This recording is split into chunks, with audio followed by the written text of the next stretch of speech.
Let's go to Ashley, who's on the line in Omaha, Nebraska. Ashley, you're on the Ken Coleman Show. Hi, Ken. I'm so excited. I'm so nervous to talk with you. Oh, well, I'm excited, but don't be nervous. We're going to have fun. What's going on? A little background about me. I'm in my mid-20s. I'm working a job that I don't have any passion for, and I'm scared, and I need just some sort of clarity in my life because I just feel like I'm going nowhere. Yeah, okay. Well, all right. What are you scared of? I'm scared of just doubt and not being good enough. Yeah, not good enough to do what? I'll just have the confidence to do the job that I believe I'm set out to do. What is that? Do you know what that is? So right now I'm working in an accounting and billing role, and lately I've been having this desire to go into law. Yeah. Not necessarily be a lawyer, but paralegal. Oh, I like that. Why? Why the paralegal? That's fun. Tell me why that interests you. Well, I love doing research.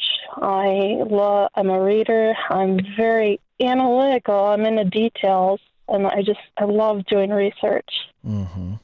Now, let me ask you this. Would a paralegal have a great chance of success if they were a detail person?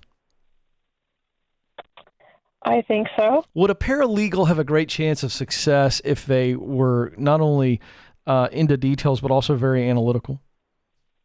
Yes. Would a paralegal have a great chance of success if they enjoyed just good old-fashioned reading, gobbling up words? Absolutely. Would a paralegal have a great chance of success if they not only enjoyed research, but were good at research? Yes, absolutely. So what does that tell you? That I should not be afraid and just go for it. Yes, Ashley. Ashley, I got to tell you, you have what it takes. See, the sweet spot is where you use what you do best, the things that you're really good at, to do work that you really love. And in one sentence, you went from timid and scared and doubting, and I just kept asking you questions, and you kept revealing and revealing and revealing, and then you just burped it out. You were like, Ken, I'd really like to be a paralegal. Why? Because I really love research. I love to read. Oh, I'm really good at analyzing. I'm really great at details. And you just verified it. So the reality is that when fear and doubt pop up on your shoulder, Ashley, and they whisper, you're going to fail. You're no good. Is that the truth or is that a lie? It's a lie. Where's it coming from? Why do you feel that way about yourself? I'm currently in therapy, kind of working on that right now, but just some things in my past, and I think that I've just been looking into my past. Good. Can I just tell you, you're so brave to sit in counseling and dig back in the past, because I don't need to know what it is. It's none of the audience's business. It's not my business. But were those things done to you? Yeah. Yeah. Did you have anything to do with it? No. Mm-hmm. So are you going to let what someone did to you or said to you or put you in a position, whatever it is and whatever it was that hurts you, are you going to let that define you for the rest of your life? Or are you going to say, I'm going to let that refine me. I've been through the fire and I'm going to come out stronger. I'm not going to let my past define me. Don't you dare. Don't you dare. Don't you dare. Because Ashley, let me tell you something. It wasn't your fault. And it didn't change who you are. It changed the way you feel. It certainly was traumatic, whatever it was. It certainly has made you feel a range of emotions, hasn't it? Mm-hmm. But it didn't change who you are. You're still valuable. And there is valuable work out there for you. So I'm going to tell you something right now. We know what you want to do.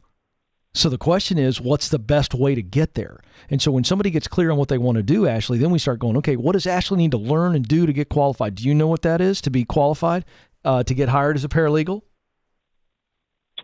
I've been doing my research on that, and I have a couple colleagues who are lawyers. Mm-hmm. They recommended I would start with that. Great. So here's the thing. You come up with multiple ways. Somebody out there will get you qualified to be a paralegal, right? There is a qualification process. So you find the best one. Doesn't matter. It doesn't matter how fancy it is. We just want to get you the certification or qualification, whatever licensing you need to be a paralegal. Go get it. Start today. You agree? I agree. Great. Don't wait any longer. Don't you dare hold up a minute longer.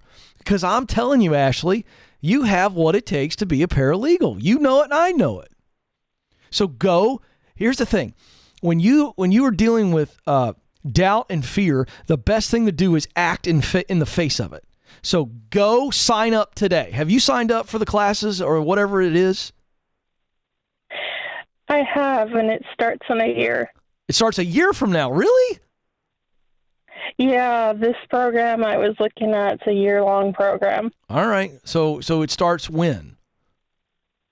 In August. Oh, okay. All right. Well, that'll be here before you know it. So what can you be doing in the meantime to meet other paralegals, to hang out with lawyers and people that might be able to hire you? That's what you need to answer. Okay? And I'm going to give you a copy of my best-selling book. It's called The Proximity Principle. And the proximity principle says, in order to do what Ashley wants to do, she's got to be around people that are doing it and in places where it is happening. That would be the legal field as an umbrella, but smaller and more specific, the field is paralegals. You know what you need to start doing? Start going and meeting paralegals. Have some of your legal people you know in the legal community, introduce you to paralegals that they know and take them to lunch. Take them to coffee. And they're going to and the good ones are going to encourage you even more. They're going to make connections for you. And before you know it, you're going to have people waiting for you to get that degree, or not the degree, but get that qualification. And Ashley, you're going to step right into it.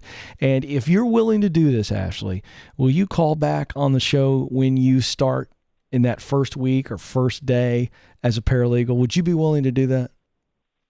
Absolutely. You know why I want you to do that? Why? Because people need to hear that Ashley came from out of the ashes of pain, and she let that pain refine her, not define her. And I want to celebrate you. So let's do a dream scream, okay? How about that? That sounds wonderful. All right, Ashley, get your chin up. I want to hear the juice in you. I want to hear your heart. I want to hear you excited and fired up. You excited about your future? I am. All right. Thank you so much for calling. Ashley is a heroine. She is somebody we can all take strength from. Some of you right now are in a very similar situation as Ashley. Somebody has done something very painful to you. Something, health, money, something bad has happened to you. And whether you're responsible for it, meaning you made some poor choices that rocked your world, or some evil people did some things to you that you had no control over, and it rocked your world. I don't care what the situation is, how it happened. But you've got to understand that even if this is self-inflicted pain that you're in,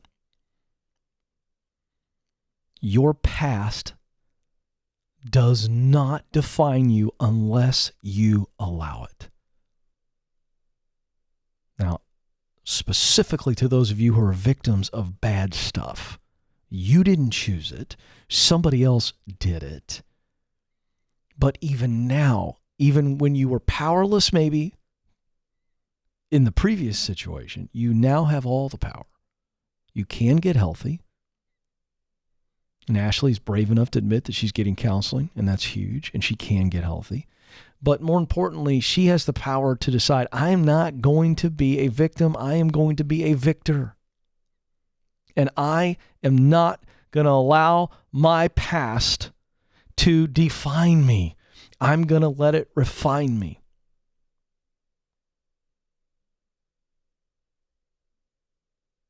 To this day, the most powerful thing that I've ever seen in this area of refining. Because it sounds glib, Ken. I'm going to keep talking about this for those of you who are really hurting right now. And you're going, okay, Ken, that sounds really great. You put that together. It makes sense. And it sounds the same. You've used some assonance there. And that's a little grammatical skill. And you just threw that together. Don't let it define me. Let it refine me. Okay. Yeah, that's great. I'm dying, dude.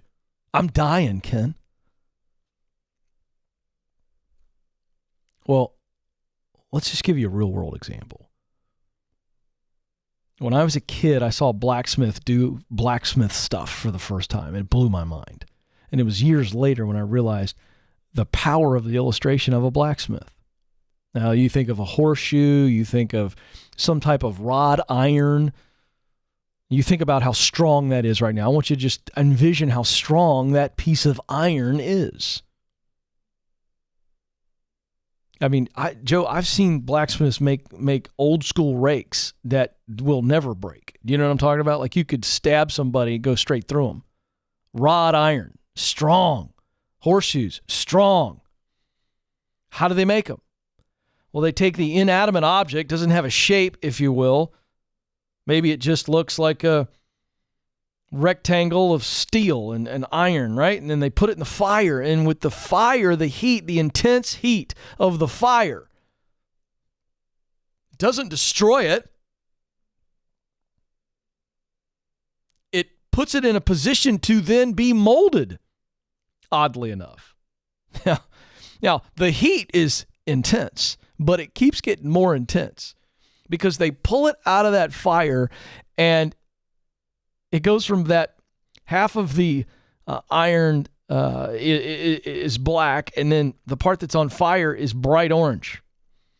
They pull it out of the fire, they put it on the anvil, and they take that heavy hammer and they begin to beat on it, pound on it, and shape it.